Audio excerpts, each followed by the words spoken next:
Let's eat. Ang ulam natin for today is ayan, corned beef na umuusok-usok pa. Tingnan nyo, bagong luto pa. And then, syempre, magra-rice tayo.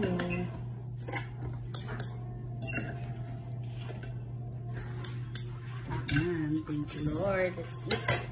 Saan ka maalat? Wala na. Tok na ako dito para dito na siya sa rice plate. Ayan. Ayan mo ba, ano ko lang kasi kaka-coffee ko lang.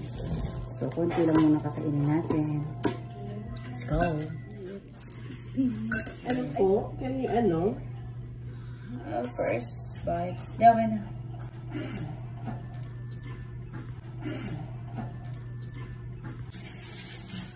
Ay, masarap yung corned beef. Mika. Diba? Pure Foods po ba to, ate? Oo, yan yung naan. Sarap yung ano, yung Pure Foods na corned beef. Hindi siya maalat. Wala na mo nilagay dyan. Corned beef talaga yan. Ay, hindi. Wala na nilagay na kasi nga nilasa nila. Masarap yung Pure Foods. Diba ang madalas natin corned beef? Kaya natikman ko. Kasi nung nasa apartment ako. Ano yung madalas natin corned beef? Ito masarap yung Pure Foods na corned beef. Kaso mo ano?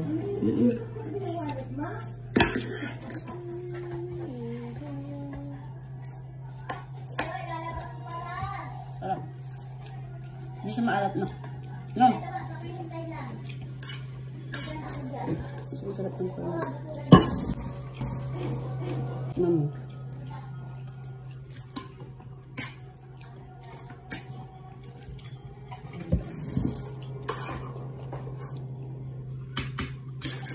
Type mo rin na.